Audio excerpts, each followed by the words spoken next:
Assalamualaikum warahmatullahi wabarakatuh. Waalaikumsalam warahmatullahi wabarakatuh. Alhamdulillah wassalatu wassalamu ala Rasulillah wa ala alihi wa sahbihi wa man tabi'ahu wa mawala. Asyhadu an la ilaha illallah wahdahu la syarika lah wa asyhadu anna sayyidana Muhammadan abduhu wa rasuluhu la nabiyya ba'da. Allahumma salli wa sallim ala sayyidina Muhammadin miftahi babi rahmatillah adada ma fi ilmillah salatan wa salaman daimaini bi dawami mulkillah wa ala alihi wa sahbihi wa barik wa sallim. Rabbi israh li sadri wa yassir li amri wa hlul 'uqdatam min lisani yafqahu qawli. Allahumma inna nas'aluka al-huda wal-nur wa tawbatul nasuh wa salahil jasadi wa ruh.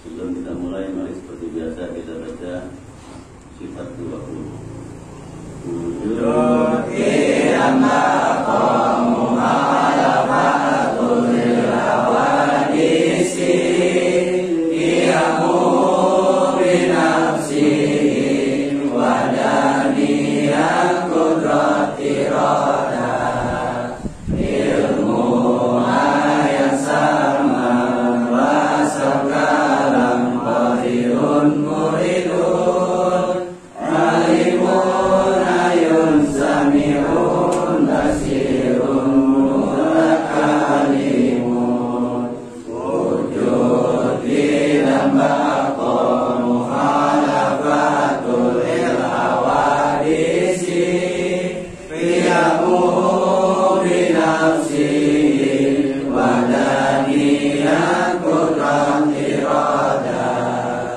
ilmu ayat sama basar kalam hadirun muridun alimun ayun sami'un basirun mutakalimun wujud qiyamah muhalafatul hawadisi qiyamu binafsi wadaniyah kudrati roda ilmu ayat sama basar kalam hadirun muridun alimun ayun sami'un basirun mutakalimun. Alhamdulillah, telah sama-sama kita baca sifat daripada sifat 20 yang wajib bagi Allah Subhanahu wa ta'ala. Pertama-tama adalah kita panjatkan segala puja dan puji syukur kita kehadirat Allah Subhanahu wa ta'ala, yang mana pada malam hari ini alhamdulillah Allah masih memberikan begitu banyak nikmat kepada kita dan juga izinnya kepada kita hingga dapat kita hadir di tempat yang kita cintai ini, yang dalam rangka pertama talabul ilmi, kedua silaturahim. Semoga setiap langkah demi langkah yang kita lakukan dapat menggugurkan dosa kesalahan kita. Dan juga kita mohon pada Allah Subhanahu wa ta'ala agar orang tua kita yang telah pulang ke rahmatullah, Allah ampunkan dosa kesalahannya, Allah terima amal ibadahnya, Allah jadikan kuburnya raudhah min riyadil jinan. Dan juga kita minta kepada Allah Subhanahu wa ta'ala untuk orang tua kita yang masih ada, semoga Allah berikan sehat wal afiyah, panjang umur fi ta'atillah wa fi ta'atil rasulih wa fil hajat, diterima segala amal ibadahnya. Dan juga kita semua yang hadir semoga menjadi anak-anak yang saleh dan salehah, amin ya rabbal alamin. Selawat beriring salam semoga selalu tercurahkan kepada junjungan kita Nabi besar Muhammad sallallahu alaihi wasallam, kepada keluarga sahabat, kepada para pengikutnya. Semoga kita pun mendapatkan syafaat baik di dunia maupun di akhirat nanti, amin ya rabbal alamin. Yang sama-sama kita hormati, pertama Bapak Haji Ahmad Kosasi yang alhamdulillah selalu nemenin kita di setiap malam Sabtu. Semoga Allah berikan kesehatan padanya, panjangkan umurnya, panjangkan hajatnya. Dan juga kepada Bapak RT kita alhamdulillah yang juga sudah ada di tengah-tengah kita, semoga Allah kabulkan hajatnya. Allah sehatkan jasmani rohaninya. Allah terima segala doa dan amalnya. Amin. Ma'asyiral hadirin wal hadirat rahimakumullah. Alhamdulillah pada malam hari ini semoga terus Allah kasih kita bisa berkumpul berjamaah bersama karena sesuai dengan firman Allah Subhanahu wa taala, wa'tasimu bihablillahi jami'an wa la tafarraqu. Berpegang teguhlah kalian semua di jalan tali agama Allah, jangan bercerai-berai. Nah, ini alhamdulillah kita sudah berkumpul bersama, tidak ada perbedaan. Dan kumpul bersama ini insya Allah rahmat Allah turun di tengah-tengah kita. Amin ya rabbal alamin. Tapi sih ada nama rahmat ya? Gak ada? Soleh? Ada. Jadi kalau anak nama rahmat dapat juga. Ya Allah turunkan rahmat pada kami. Gak naik-naik pun aja. Turun gak? Ya ukinya tuh kepala satu masjid berdoa, ya Allah turunkan rahmat kepada kami. Akhirnya turun ke bupati.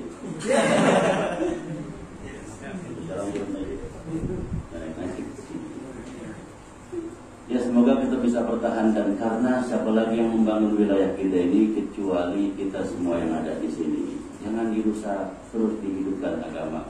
Karena ini generasi penerus nanti untuk meneruskan orang-orang tua kita.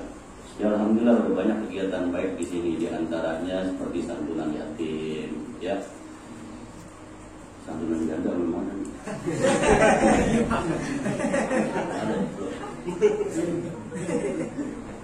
Ya kalau janda yang tua kubudisan, yang muda dinikahi.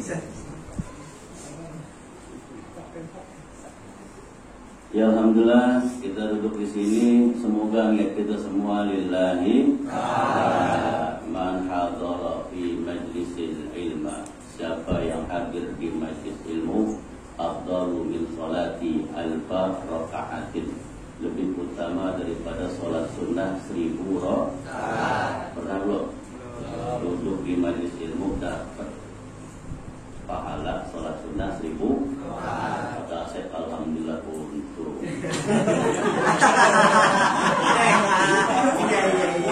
aku mau malu saya dapat pahala 1000 salat sunnah afdalu min ayyadi alfa marid, dapat pahala lebih utama daripada berkunjung 1000 kepada 1000 orang yang sakit. Pernah nengokin 1000 orang sakit? Nah, duduk di majlis ilmu dapat pahala nengokin 1000 orang sakit. Satu orang sakit kita tengokin, Allah kasih pahala 70 derajat. Terus satu, 1000 itu udah banyak. Nah, alhamdulillah duduk di majlis ilmu dapat. Saya bilang untung lagi gua. Kata ada gua ngaji. Ngaji gua ngedekin. Yang ketiga, afdalu min sholati alfa jenazah. Lebih utama daripada menyolati 1000 jenazah. Coba. Ada orang meninggal 1000 di sini kita sholatin tiap hari. Kagak ada. Gitu. Nah, kalau duduk di majlis ilmu dapat pahala itu semua tiga-tiganya. Makanya jangan pernah lolos dalam seminggu sekali. Nah, besok malam minggu jangan lupa ya. Nih, ini buat duitnya sih. Besok malam minggu ada di pondok, ya. Nah, rame-rame ini. Ada motor nggak? Enggak. Bukan pelajaran siapa dari sini ke Anggela. Ya, malam minggu besok ya silaturahim ke pondok saya. Jadi biar tahu tuh. Jadi biar kita silaturahim. Kata Rasulullah, siapa yang rezekinya mau dilapangkan? Semua sahabat nunjuk, saya mau semua. Apa jawab Rasulullah? Kalau rezekinya mau dilapangkan, rezekinya mau diluaskan, doanya mau dikabulkan, kata Rasulullah, silaturahim. Tuh, tingkatkan silaturahim. Insyaallah tazidul umur wa tazidul rizki. Orang yang silaturahim itu Allah panjangkan umur, Allah luaskan rezekinya. Siap besok malam minggu? Ya 4 orang jawab. Siap ya? Siap. Semua ya, siap ya. Silaturahim insyaallah. Insyaallah. Ada semangat enggak mau makan sendiri? Oh, iya.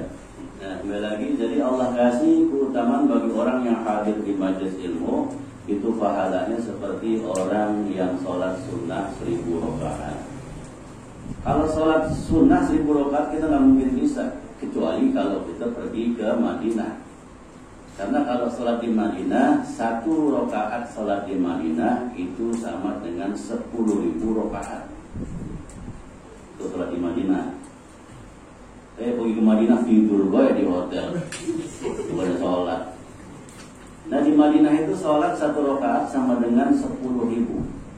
Tapi kalau sholat di Masjidil Haram di Mekah sama dengan 1 rakaat sama dengan 100.000. Gitu ya. Enggak salah. Nah, mudah-mudahan Allah izinkan kita bisa di Mekah dan Madinah, Mekah kita melangkah ke majelis ilmu. Amin ya rabbal alamin. Jadi 1000 rakaat salat sunnah Allah kasih kalau orang yang hadir di majelis ilmu. Yang kedua, 1000 kali nengokin orang yang sedang sakit. Yang ketiga, 1000 kali sholatin jenazah. Nah mudah-mudahan dengan kita niat ikhlas duduk di majelis ilmu, ketiga-tiga keutamaan itu Allah berikan kepada kita semua. Amin ya rabbal alamin. Dan jangan lupa juga begitu kita duduk di sini, ingat kita lahir punya ayah dan punya ibu. Doain ya Allah, kalau kau redhakan saya ada di majelis ilmu, maka orang tua saya yang telah pulang ke rahmatullah, ampuni dosanya ya Allah. Itu minta seperti itu. Ya Allah, saya kalau kau redhoi hadir di majelis ilmu, orang tua saya yang lagi sedang mencari rezeki, mudahkan ya Allah urusannya. Gitu ya. Ya Allah, ayah saya yang pengen kawin lagi, gampang urusan.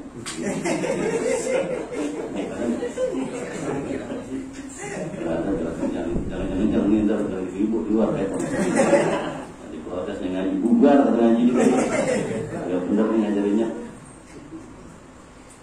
Nah jadi itu ketiga keutamaan yang Allah berikan. Dan juga banyak fadilah-fadilah orang yang melangkah ke majelis ilmu. Man kharaja fi talabil ilmi fa huwa fi sabilillah. Siapa yang keluar dari rumahnya untuk menuntut ilmu lillahi ta'ala, maka Allah kasih pahala fi sabilillah hatta yarji' sehingga dia masuk pulang ke rumahnya. Jadi banyak fadilahnya. Cuman kadang-kadang kita ini terganggu oleh malasnya kita. Makanya setan itu nggak pernah ada istirahat yang godain kita. Kita melek, dia ikut melek. Kita tidur, dia melek. Kalau kita tidur, setan juga tidur, mungkin sholat subuh kita nggak lewat. Ya, saya duduk tunggu kita orang sholat subuh lewat ini. Ya Allah. Kalau dia tidur itu setan, mungkin sholat subuh kita nggak lewat. Karena memang dia tetap mencingin muka kita. Maka kalau mau lihat muka yang kayak wastafel atau kloset, itu muka yang ada subuh. Karena apa? Ya memang subuh. Setan itu kalau di jam-jam as-shalah itu dia siap-siap buang air. Jadi begitu dengar as-shalah, setan buru-buru mau siap-siap buang air besar. Di mana? Di muka kita. Kan muka kita itu. Nah makanya itu hati-hati. Mulai sekarang rubah mukanya, jangan kayak lo. Ya, karena setiap subuh itu tempat wajah kita, kuping kita, mata kita itu dijadiin tempat prosesnya malaikat setan. Dia kencing di situ, dia buang air besar di situ. Makanya kita berat kalau buat sholat subuh. Nah mulai sekarang kami itu pulang sholat subuh sama apa ya tidur lagi sekarang. Berubah. Jadi yang namanya ngaji itu ngambil manfaat. Pulang dari pengajian maka amalkan yang ada. Nah itu namanya berkah manfaat. Ramai-ramai besok subuh ramai. Lewat. Iya. Nah itu utamanya Allah berikan kepada kita di saat kita duduk di majelis ilmu. Terus orang yang duduk di majelis ilmu banyak lagi faedahnya. di antaranya masing-masing kita pasti punya urusan. Orang kalau mau kabul doanya, maka duduklah di majlis ilmu. Karena di majlis ilmu Allah turunkan malaikat yang memberikan rahmat.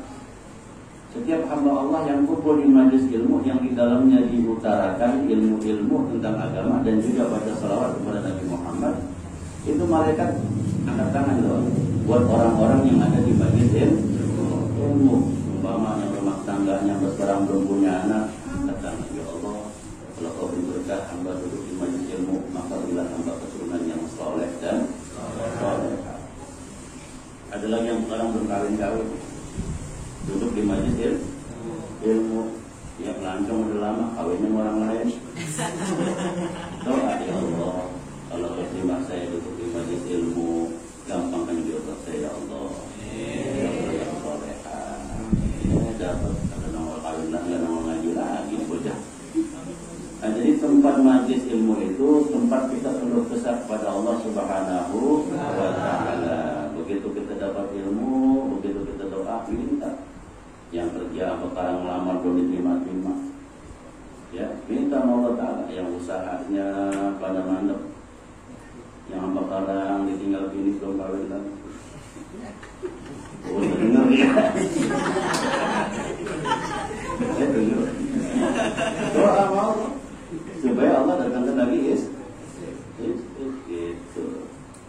Boleh lanjut ngapain ya? Kita ngaji sekarang. Masuk kepada bab daripada sifat 20 sifat Allah mukhalafatul hawadisi. Tahu nggak artinya mukhalafatul hawadisi? Yaitu bersinggungan. Jadi nggak sama mukhalafatul hawadisi. Jadi Allah Subhanahu wa Ta'ala itu tidak sama dengan sesuatu yang Allah ciptakan. Jadi beda. Sumpama ini ada orang bikin meja sama bangku.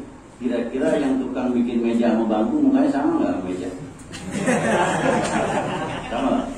Nah itu dia makanya. Setiap sesuatu yang diciptakan beda dengan yang menciptakan. Maka Allah Subhanahu wa Ta'ala beda. Mukhalafatul hawadisi, bersalahan, tidak sama. Gitu ya. Maka firman Allah Subhanahu wa Ta'ala, laisa kamitslihi syai'un wa huwas samiul. Jadi Allah tidak sama dengan yang diciptakan. Seperti yadullah, Allah mengulurkan tangannya. Nah kita jangan berpikir bahwa Allah tuh punya tangan kayak kita. Gak boleh gitu. Karena kita harus mengucap subhanallah. Seperti Allah turun di sepertiga akhir malam, begitu mau masuk waktu subuh, ya menerima doa-doa hambanya. Jangan kita bayangin gitu kok kayaknya Allah turun kayak dari tempat tidur, kayak kita turun dari tempat tidur. Jangan. Nah itu subhanallah. Terus basarullah, Allah memandang. Nah, jangan kita berpikir bahwa Allah punya mata kayak kita. Enggak. Beda. Makanya subhanallah, maha suci Allah, laisa kamitslihi syai'un wa huwas samiul basir. Jadi Allah beda dengan apa yang diciptakan. Nah makanya perlu diluruskan. Nah sekarang kita sedikit masuk kepada pasal yang ketiga, pelajaran tentang kitab Ta'limul Muta'allim. Ini perlu buat kita semua.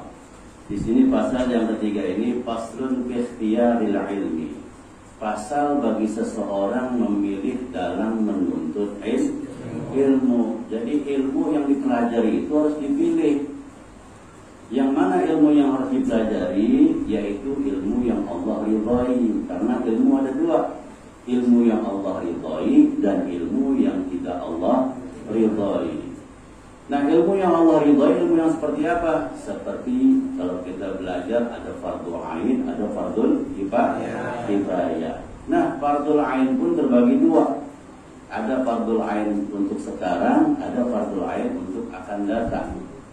Maka seseorang yang menuntut ilmu ini wajib mempelajari ilmu fardhul ain. Contoh fardhul ain yang sekarang apa? Pertama, mandi hadas besar. Mandi hadas besar ada ilmu-ilmunya, ada, harus dipelajari. Harus gunakan air, mana air mustakmal, mana air sedikit, mana air banyak. Nah, itu harus dipelajari. Kedua, istinja. Buang air kecil, buang air besar, itu harus dipelajari. Keempat, ketiga, ambil wudhu.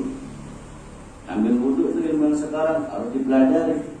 Itu masuk kepada bab hukum ilmu fikih. Nah yang keempat, ilmu tata cara sholat. Nah itulah ilmu-ilmu yang fardhu ain di saat ini. Nah ilmu fardhu kifayah dia akan datang yang mana? Seperti sholat jenazah. Kan nggak tiap hari sholat jenazah kita. Nah makanya mempelajari ilmunya juga fardhu kifayah. Ngurusin jenazah itu fardhu kifayah. Terus ilmu buat nanti pergi haji itu juga fardhu ain, tapi itu untuk akan datang, ya. Nah, cuman yang sekarang ini yang harus kita pelajari yaitu ilmu yang tadi saya sebutkan, cara mandi hadas besar, cara istinja, cara ambil wudhu, cara sholat. Nah itu yang memang harus dipelajari. Itulah ilmu yang diridhai Allah Subhanahu wa Ta'ala. Kalau di dalam kitab masuknya kepada ilmu hal. Ilmu hal itu ada 3. Pertama fikih, kedua tauhid, ketiga tasawuf. Atau pertama tauhid, kedua fikih, ketiga tasawuf. Ini ilmu yang wajib dipelajari oleh seluruh kaum muslimin wal muslimat. Selama dia tidak belajar ketiga ilmu ini, selama itu juga dia berdosa. Na'udzubillah. Faslun fi ikhtiyaril ilmi, pasal tentang memilih ilmu. Selanjutnya wal ustadi, dan juga guru. Tuh, jadi kita nggak boleh sembarangan milih guru. Ilmu aja nggak boleh sembarangan, apalagi guru. Harus tahu ini guru datangnya dari mana. Harus tahu ini guru keluaran pendidikannya dari mana. Jadi nggak sembarangan kita bisa ngelabelin ustaz, main pasang aja ustaz. Itu nggak jangan sembarangan. Karena kalau ustaz itu dia ada pendidikannya.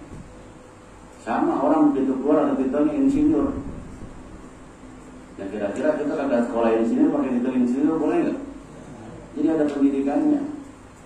Ini jangan timbang baru baca doa tahlil, la ilaha illallah, la itu panggil ustaz dulu. Harus lihat dulu pendidikan.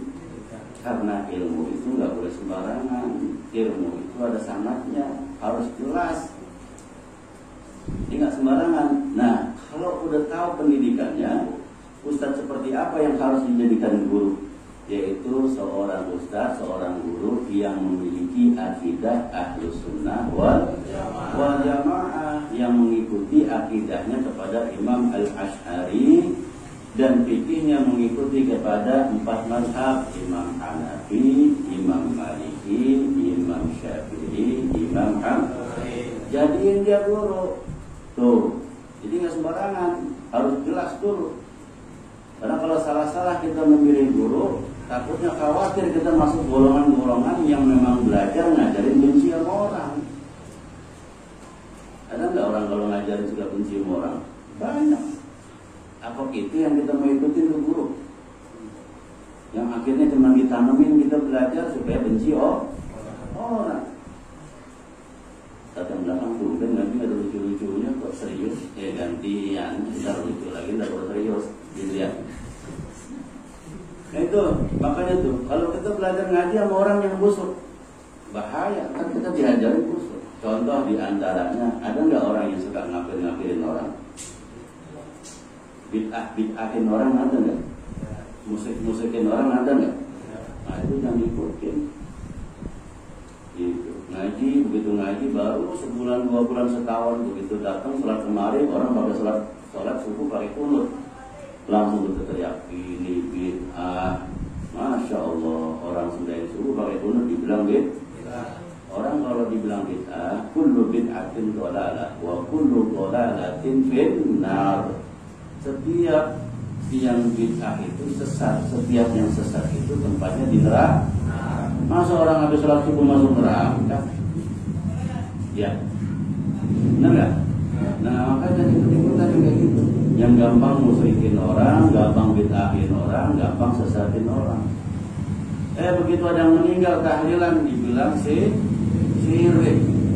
Islam nggak ngajarin tahlilan, akhirnya jadi ribut. Nah itu yang kayak gitu-gitu jangan dijadikan guru. Ya, karena apa nanti akhirnya jadi bertengkar. Itu contoh diantaranya. Jadi kalau orang mau jadikan guru, lihat dulu asalnya dia gimana. terus dia pendidikannya gimana, itu harus tahu. Supaya apa? Supaya kita nggak berantakan di dalam belajar. Lihat dulu tata cara dia ngajarin benci sama orang apa enggak. Kalau ngajarin benci sama orang, ya jangan diambil ilmunya. Karena apa? Percuma Pak, kita ngaji untuk benarkan hati. Tapi begitu kita ngaji, kita malah jadi benci. Sedangkan agama kita ngajarkan rahmatan lil alamin, rahmat bagi seluruh alam. Setelah kita memilih ilmu dan memilih guru, ya, guru yang berakidahkan Ahlus Sunnah wal Jamaah, mengikuti fikih mazhab yang 4, kita juga dianjurkan wasyariki. Wasyariki itu adalah memilih teman. Nah, di dalam belajar ini, di dalam menuntut itu, kita dianjurkan untuk memilih teman. Kita bisa kumpul kayak gini kan lantaran teman. Ya, satu sama lain saling ngajak. Ayo ngaji, gitu. Itu kan teman. Makanya teman yang akhlaknya baik bisa mempengaruhi hidup kita, bisa mempengaruhi diri kita. Seumpama diri kita ini malas ibadah, malas ngaji, malas dalam berbuat taat. Begitu punya teman yang soleh, punya teman atau soleh nama gue sebut dia. Begitu punya teman yang soleh, punya teman yang rajin, yang akhlaknya baik, kita malas, ya. Begitu berteman sama dia, ikut-ikutan jadi rajin. Tuh, jadi makanya banyakin teman-teman yang soleh. Untung ya, apalagi kalau punya anak ya untung lagi. Punya anak untung, begitu punya anak pasti orang nanya, kamu anak siapa? Saya anak soleh.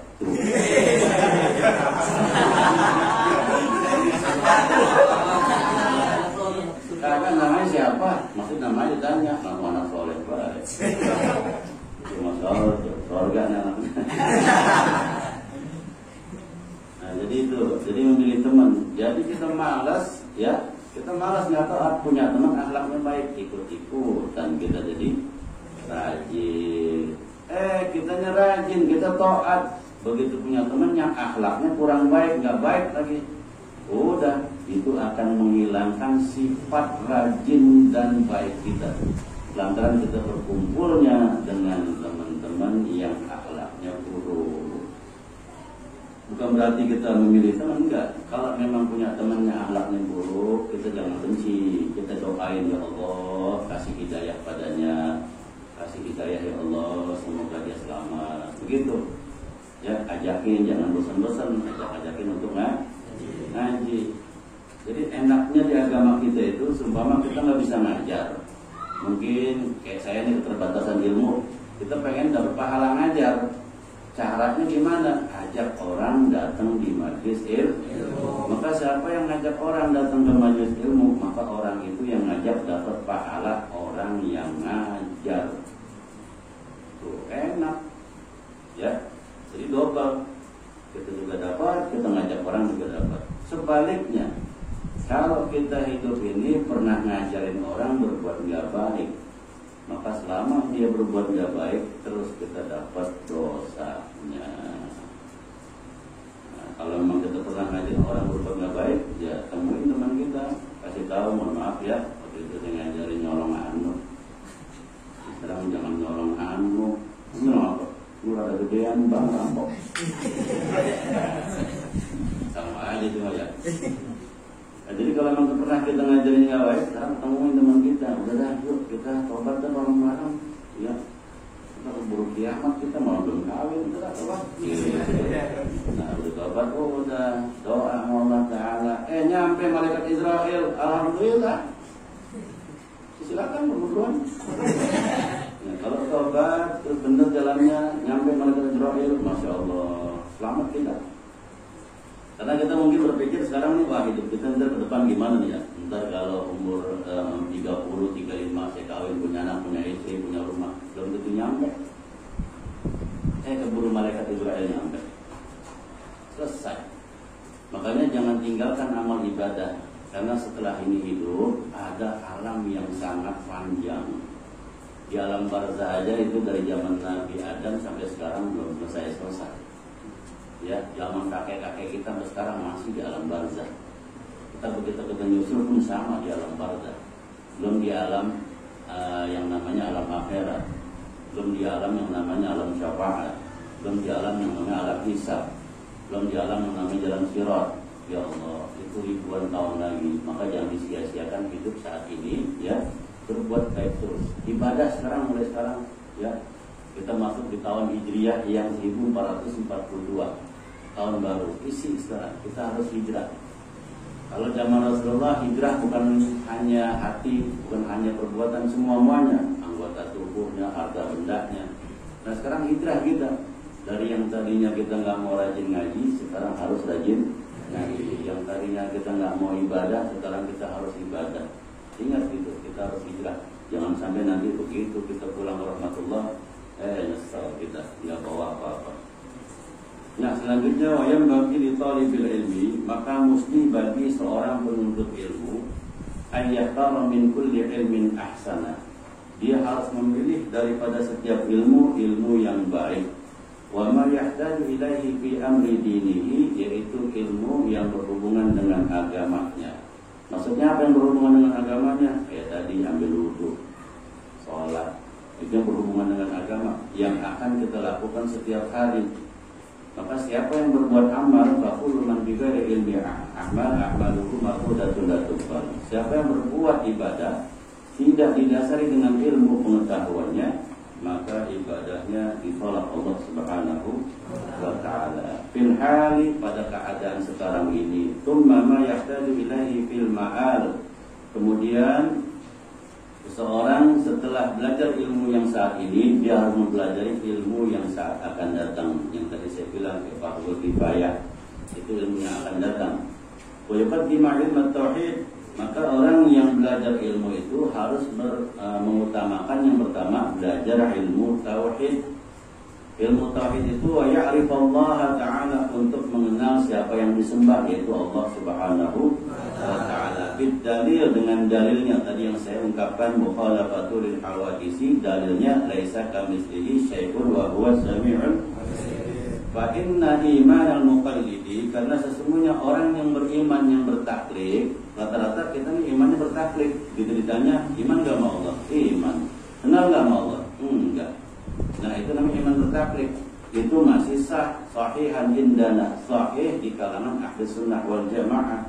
Laki yakunu athiman.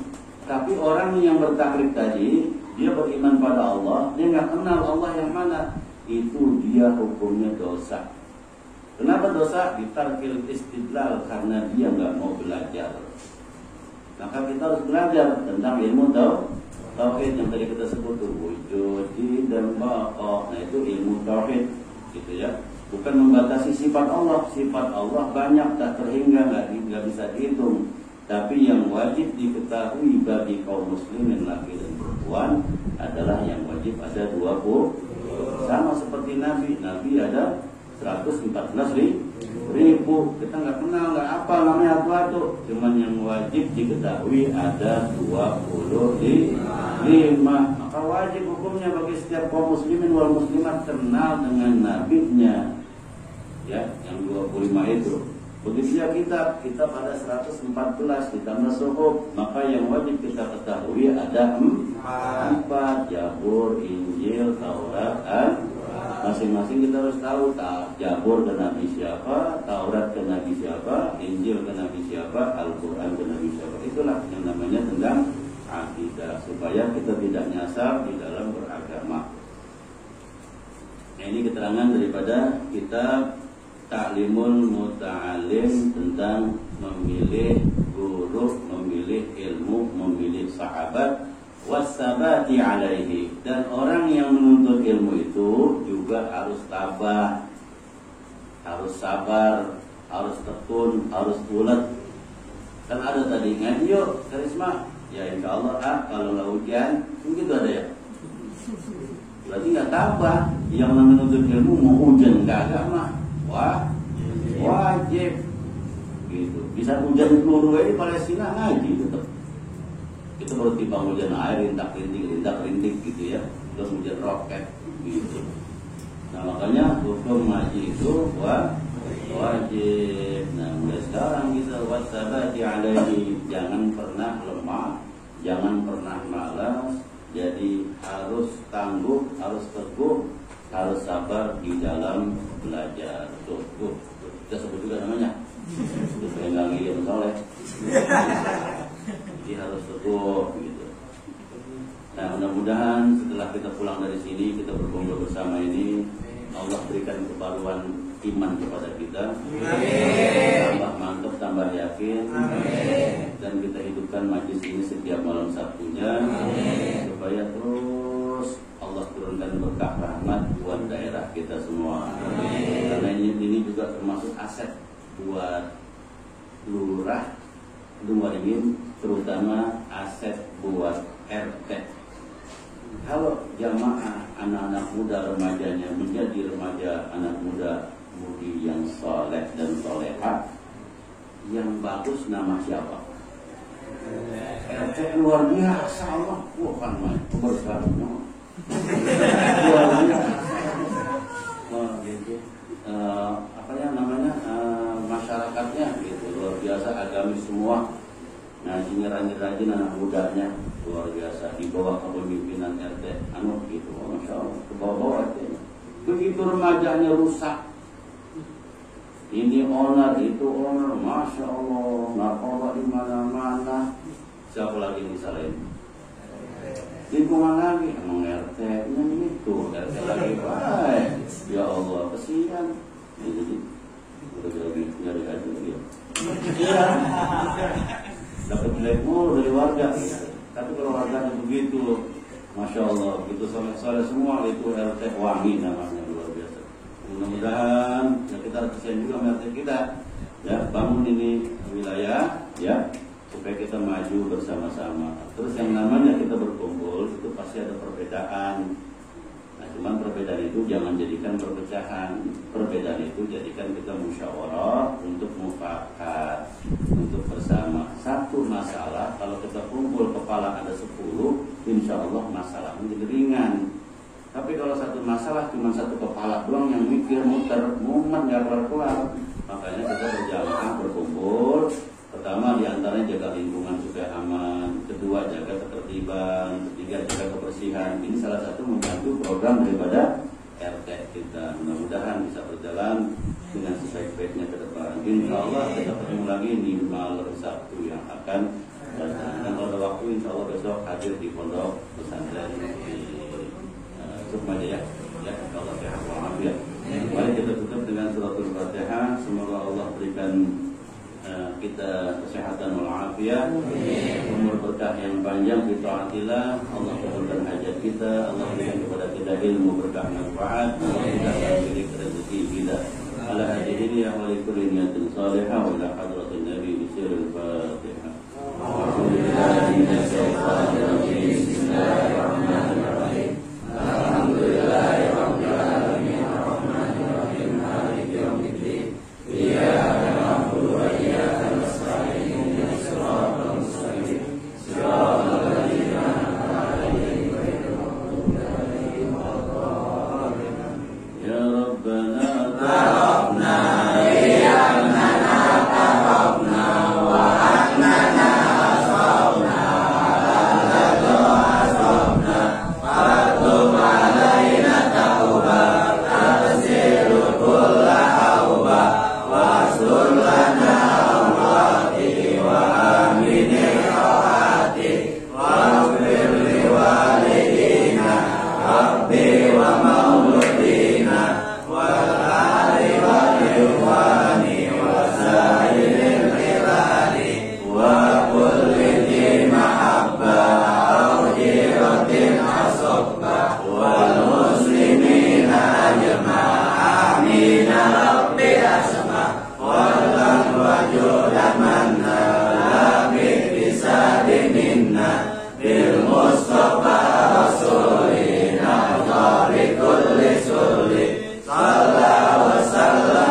Silakan.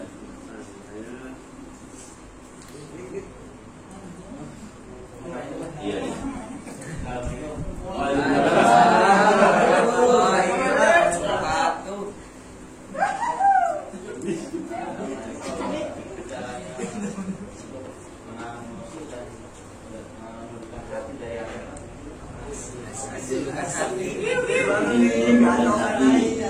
Makanya dijelaskan ala bi dzikrillahi tatmainnul qulub. Sungguh dengan berzikir maka hati jadi lembut, jiwa jadi tenang, emosi juga stabil. Maka satu-satunya jalan adalah berzikir. Ambil wudu, insya Allah tenang dan bisa. Ya.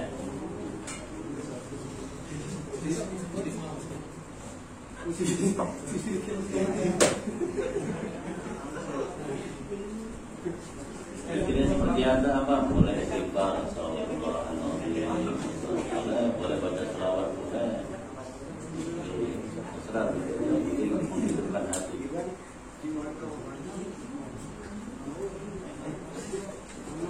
Ya, ada lagi?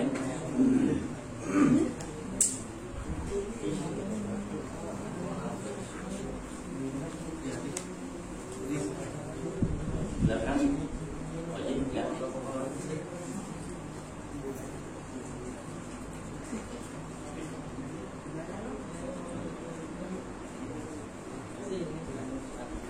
Jalannya, nanti ya.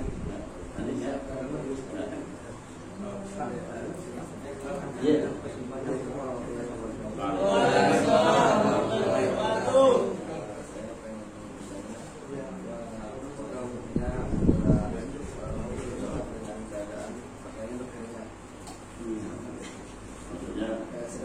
Setelah habis kerja, ingat tidak saling lagi.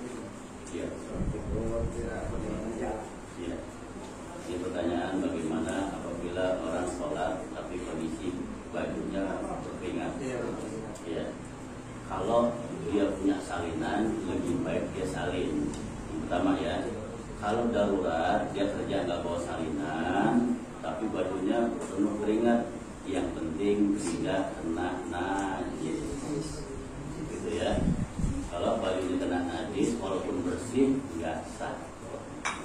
Makanya kalau kita yang suka gampang terjadi kotor, umpama ya di bengkel atau apa gitu, nah kita bawa salinan supaya nanti baju kerja kita nggak kita pakai yang kotor untuk menghadap Allah Subhanahu Wa Taala. Tapi begitu kita darurat, memang kita lupa nggak bawa salinan, ya maka sholatlah. Gitu ya. Yang penting baju itu tidak terkena najis. Contoh lagi najis nih. Kita sholat, Allahu Akbar. Di dalam sholat itu, di antara yang membatalkan sholat yaitu kedatangan najis. Apabila kedatangan najis di saat sholat, maka sholatnya tidak sah. Contoh gitu, Allahu Akbar. Gini, atau kayak cicak di sini. Ini di baju kita nih. Maka kedatangan najis, sholatnya batal.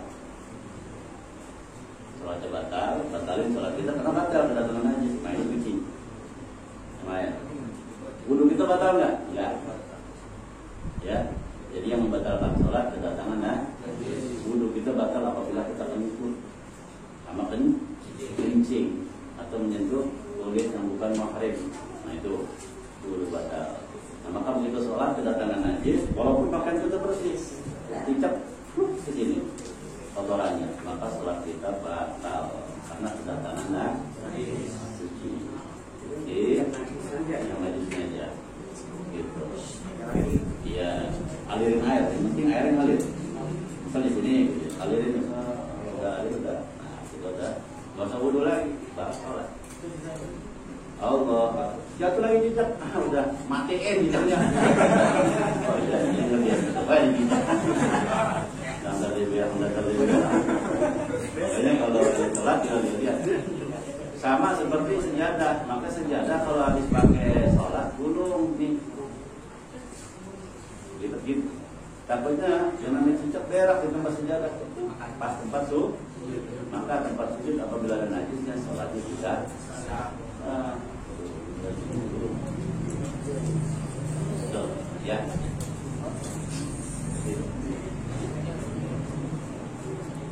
Ya, silakan. Romairan. Romairan. Ridho ya. Siapa Ridho Rom? Ridho Rom silakan. Itu kritik dong. Ayo Ridho silakan. Mau nanya cinta segitiga apa Dari persiapan. nama Israel. Mudah-mudahan nggak kabul lah.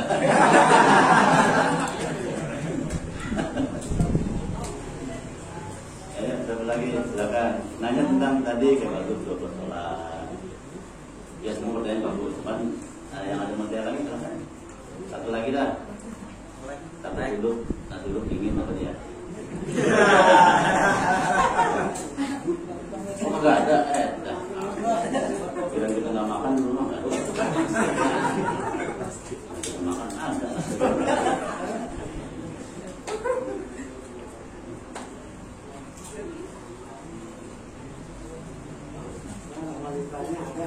Ya yang perempuan mau nanya, silakan. Ya silakan. Kalau malu pakai tulisan mau apa? Ya masih kertas. Kayak cuma ada kue ada itu amplop di bawah.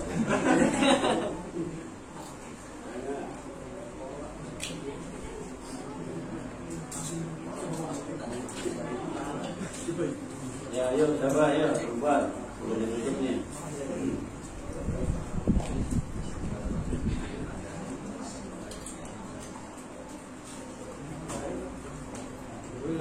Ada? Gak ada.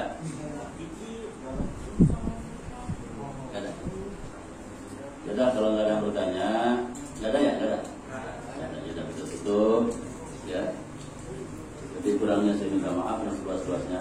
Apabila ada ucapan saya kurang berkenan, saya minta ikhlas fillah seluas-luasnya. Ada Allah ya bima jema'in. Wassalamualaikum warahmatullahi wabarakatuh.